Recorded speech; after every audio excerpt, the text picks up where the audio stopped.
لہذا آپ بجائے وضو کرنے کے تیمم کیجیے۔ اس کے لیے دو باتیں ضروری ہیں تیمم کرنے کے لیے، یا تو آدمی کا اپنا تجربہ ہو کہ مجھے ایسی بیماری ہے کہ اگر میں ٹھنڈے پانی سے وضو کروں گا یا غسل کروں گا تو میرا مرض بڑھ جائے گا یا دیر میں شفا ہوگی، یا کسی مسلمان ڈاکٹر نے جو غیر فاسق ہو اس نے کہہ دیا ہو کہ اگر اب اس پانی کا استعمال ٹھنڈا کریں گے تو آپ کی بیماری دیر میں دور ہوگی، بیماری بڑھ سکتی ہے یا آپ کا کوئی عدو شر ہو سکتا ہے، بیکار ہو سکتا ہے،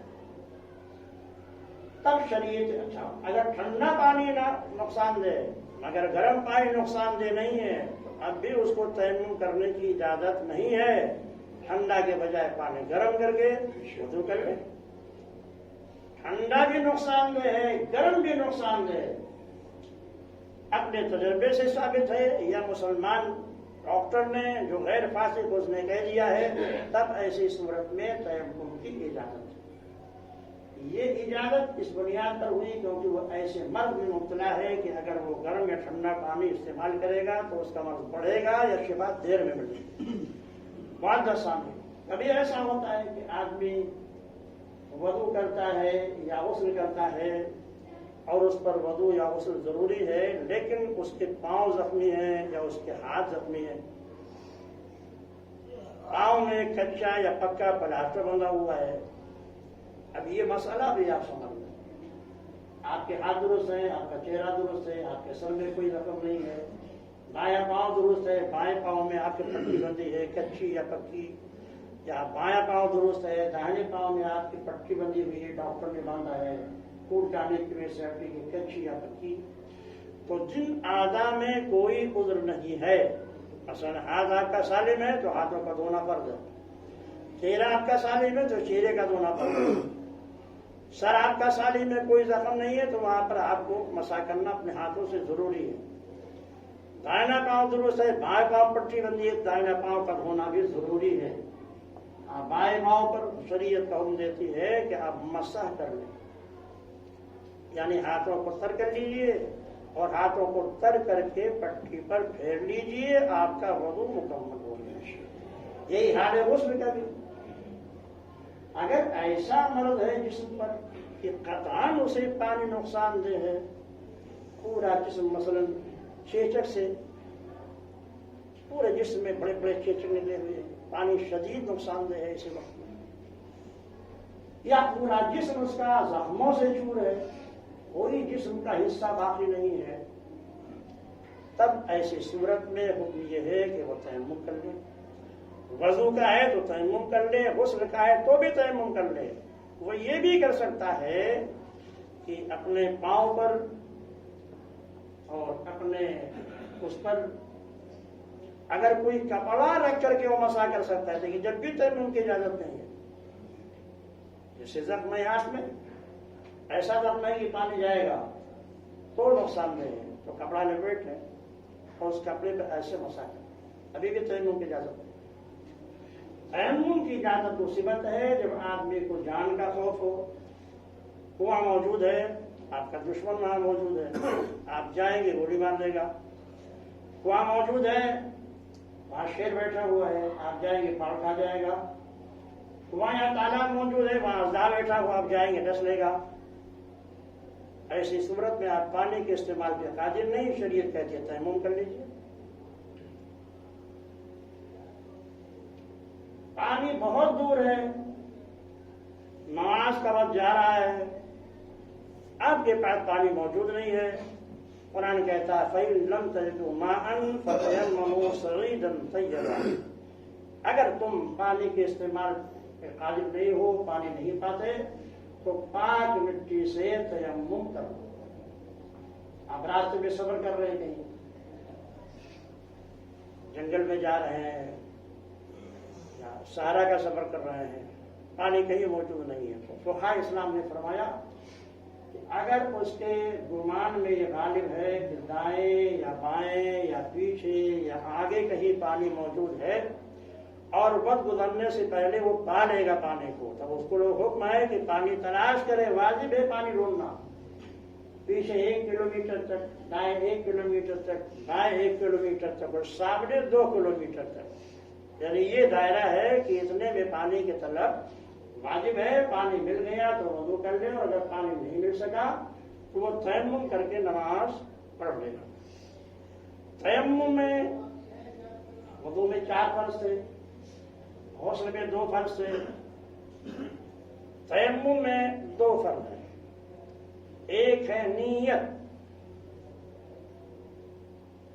اور دوسرا ہے 2 مرتبہ ہاتھوں کو زمین پر مارنا۔ غسل فرض ہے یا تیمم، یہ وضو فرض ہے، دونوں کے تیمم کا طریقہ ایک ہے، صرف نیت کا فرق ہوگا۔ اگر آپ وضو کا تیمم کرنا چاہتے ہیں تو طہارت صغریٰ کی نیت کریں گے، اور اگر آپ غسل کا تیمم کرنا چاہتے ہیں تو طہارت کبریٰ کی نیت کریں گے، بڑی پاکی، چھوٹی پاکی۔ وضو کی نیت ہے تو بھی نیت کر لیجیے، اللہ میں اس لیے تیمم کرتا ہوں تاکہ نماز وغیرہ جو بغیر طہارت کے جائز نہیں ہے وہ میرے لیے جائز ہو جائے۔ اردو میں اس لیے بتا دیا کہ عربی آپ کو نہیں آپ کر سکتے ہیں، مگر غسل کی نیت کر ہی سکتے ہیں آپ، یہ اللہ میں تیمم اس لیے کر رہا ہوں تاکہ نماز وغیرہ، قرآن کا چھونا وغیرہ جائز ہو جائے، جو بغیر طہارت کے جائز نہیں ہے۔ غسل کی نیت میں کریں گے، اللہ مجھ پر غسل کرنا فرض ہے، میں اس لیے تیمم کر رہا ہوں غسل کی نیت سے تاکہ نماز وغیرہ پڑھنا، قرآن وغیرہ پڑھنا ہمارے لیے جائز ہو جائے۔ تو ایک تو نیت فرض ہے، دوسرا ہے دونوں ہاتھوں کو ایسے کشادہ کرنا، ایسے ملائیں گے نہیں، انگلیاں ایسے کشادہ کر لیں اور کشادہ کر کے انگلیوں کو مٹی پہ ماریں۔ آسان طریقہ یہ ہوتا ہے کہ پاک و صاف مٹی کا وہ سکھا کر کے رکھ لیں اپنے پاس، یا اگر آپ کے گھر کی دیوار مٹی کی ہے تو آپ اس میں بھی مار سکتے ہیں۔ زمین یا زمین کے جن سے جو بھی چیزیں ہیں، یہاں تک کہ سنگ مرمر پر بھی آپ اپنے ہاتھوں کو تیمم کی نیت سے مار سکتے ہیں۔ تیمم کی نیت سے دونوں ہاتھوں کو آپ انگلیوں کو کشادہ کر کے ماریے۔ اب اگر دھول زیادہ لگ گیا ہے تو شریعت حکم دیتی ہے کہ اس کو ایسے جھاڑ لیجیے تاکہ آپ کا چہرہ سادھو کی طرح مسئلہ نہ ہو جائے۔ شریعت نے مسئلہ سے منع کیا ہے، یوں مارا، یوں جھاڑ دیا، اور پھر پورے چہرے پر دونوں ہاتھوں کو اس طرح پھیر دیجیے کہ جیسے پانی پہنچتا تھا ایسے آپ کا ہاتھ بھی وہاں پہنچ جائے۔ آپ نے چہرے پہ پھیر لیا، پھر دونوں ہاتھوں کو ماریے مٹی پر، ایک ضربہ پہلے، دوسرا ضربہ دوبارہ مارنا، پھر اس کے بعد پھر جھاڑ دیجیے، اور پھر ایسے کرتے ہوئے بائیں ہاتھ کو یہاں کوہنیوں تک لائیے، پھر ادھر سے لے جائیے، اس پاس پھیرال دیجیے، پھر ادھر سے ایسے لائیے اور پھر ایسے لے جا کر کے انگلیوں میں اس طرح ہاتھ پھیریے کہ کوئی حصہ ہاتھ پھیرنے سے رہ نہ جائے۔ آپ کا تیمم ہو گیا۔ معزز سامعین، آپ صبر کر رہے ہیں، چند لوگ، آپ کے ساتھی کے ساتھ پانی ہے، آپ کے پاس نہیں ہے، تو نماز پڑھنے سے پہلے آپ ایک مرتبہ سے مانگ لیجئے پانی، کیونکہ عام طور سے پانی کے تعلق سے یہ تمام مسلمانوں میں رواج ہے کہ وہ روکتے نہیں، دے دیتے ہیں۔ آپ نے طلب کیا، اس نے پانی دے دیا تو اب بھی تیمم جائز نہیں، اب آپ اس سے طلب کر کے وضو کر لیجیے، نماز پڑھ لیجیے۔ آپ نے مانگا، اس نے کہا ایسے نہیں دیں گے، خرید لو مجھ سے پانی، ایسا لے لو تو ہم دیں گے۔ آپ کے پاس پیسہ موجود ہے اور وہ اتنا ہی پیسہ مانگ رہا ہے جتنا پیسہ بازار میں اس بوتل کی قیمت ہے، اس سے زیادہ نہیں مانگ رہا ہے، تو خریدنا واجب ہے۔ اب بھی دیکھیے تیمم جائز نہیں ہے، پانی خریدیے اور خریدنے کے بعد اس سے وضو کیجیے۔ ہاں اگر وہ زیادہ مانگ رہا ہے، بازار میں صاحب 20 روپے، وہ کہہ رہا 50 روپے لیں گے تو دیں گے، تو اس کو غبن فاحش کہتے ہیں۔ شریعت میں کسی چیز کی قیمت اتنا زیادہ لینا ناپسند ہے، یا اس کے پاس پیسہ ہی نہیں ہے کہ وہ خرید سکے، تب ایسی صورت میں بھی اس کو تیمم کرنے کی اجازت ہے وہ تیمم کر کے نماز ادا کر سکتا ہے۔ اس لیے معزز سامعین، ذرا سی معمولی ٹھنڈک کی وجہ سے کچھ لوگ جاڑے کے موسم میں تیمم کر لیتے ہیں، تو شریعت کا حکم سمجھیے، ٹھنڈا پانی استعمال کرنا بھی مضر ہو، گرم پانی بھی استعمال کرنا مضر ہو، تبھی تیمم کی اجازت ہے۔ کوئی عورت حیض سے پاک ہوئی، نفاس سے پاک ہوئی، بیمار ہے وہ، تو نماز تو معاف ہی نہیں، بیماری کی حالت میں بھی۔ اب ایسی عورت کیا کرے؟ بیمار ہے، پانی وہ استعمال نہیں کر سکتی، نہ گرم نہ ٹھنڈا، ڈاکٹر نے منع کر دیا ہے کہ جسم سل ہو جائے گا، بیمار ہو جائے گی، تو ایسی عورت بھی غسل کی نیت سے تیمم کر لے، اور جب نماز کا وقت ہو تو تیمم کر کے وہ نمازوں کو ادا کرتی رہے۔ نماز معاف نہیں ہے، کھڑے ہو کر پڑھ سکتی ہے، کھڑے ہو کر پڑھے، بیٹھ کر پڑھ سکتی ہے، بیٹھ کر پڑھے، لیٹ کر کے پڑھ سکتی ہے تو اپنے سرہانے وہ چادر جو ہے وہ تکیہ لگا لے، قبلہ کی طرف پاؤں کر کے پاؤں کو سمیٹ لے اور اشارے سے نماز پڑھے، جو مردوں کا ہے۔ یہ ان عورتوں کے لیے ہے جو ایسی بیماری مبتلا ہو اور حیض و نفاس سے پاک ہوئی ہو تو غسل فرض تھا، اب غسل پہ وہ قادر نہیں ہے تو شریعت مطہرہ نے غسل کی نیت سے ان کو تیمم کرنے کی اجازت دی۔ آپ بالکل تندرست و توانا ہے، کوئی بیماری آپ کو نہیں ہے، مگر آپ کی آنکھ فجر کے وقت ایسے وقت کھلتی ہے کہ بس 1 منٹ رہ جاتا ہے نماز فجر کا، اور آپ کو نہانے کی حاجت ہے۔ اگر آپ غسل کرنے چلے جاتے ہیں تو نماز فجر قضا ہو جائے گی، تو شریعت مطہرہ حکم دیتی ہے فوراً تیمم کر لیجیے، غسل کے نیت سے تیمم کر کے جلدی آپ 2 رکعت نماز فرض ادا کر لیجیے، اور اس کے بعد جب غسل کیجیے تو غسل کرنے کے بعد پھر اس نماز فجر کا اعادہ بھی کر لیجیے۔ یہ مسئلہ بھی اچھی طرح دماغ میں آپ بٹھا لیجیے کہ اگر آپ ایسے وقت میں رکے کہ بس 1 منٹ یا 2 منٹ رہ گیا تھا وقت نماز فجر کا، اور اگر آپ غسل میں مصروف ہوتے ہیں تو نماز قضا ہو جائے گی، تو ایسی صورت میں آپ فوراً غسل کی نیت سے تیمم کر لیجیے اور نماز فجر کو ادا کر لیجیے، اور جب دہائیے تو اب یہ نماز فجر ادا کرنے سے آپ کو یہ اجر ملا کہ آپ کی نماز قضا ہونے سے بچ گئی، آپ پر گناہ نہیں ہوا، کیونکہ آپ کے پاس جتنی طاقت تھی وہ پوری قوت آپ نے فرض کی ادائیگی میں لگا دی۔ اور قرآن یہی کہتا ہے کہ لا یکلف نفسا الا وسعها، اللہ بندوں کو اتنے ہی چیزوں کا حکم دیتا ہے جو بندے کی طاقت میں ہوتا ہے۔ آپ نے ادا کر لیا، ابھی شریعت کہتی ہے جب اس میں کمال پیدا کرنے کے لیے ضروری ہے کہ جب آپ غسل کیجیے تو نماز فجر کو دوہرا لیجیے۔ پروردگار عالم ہمیں اور آپ سب کو ان مسائل پر عمل کرنے کی توفیق عطا فرمائے۔ انشاءاللہ ان جمعہ کو کپڑے کی طہارت سے متعلق گفتگو ہوگی۔ وقت کم ہے، نماز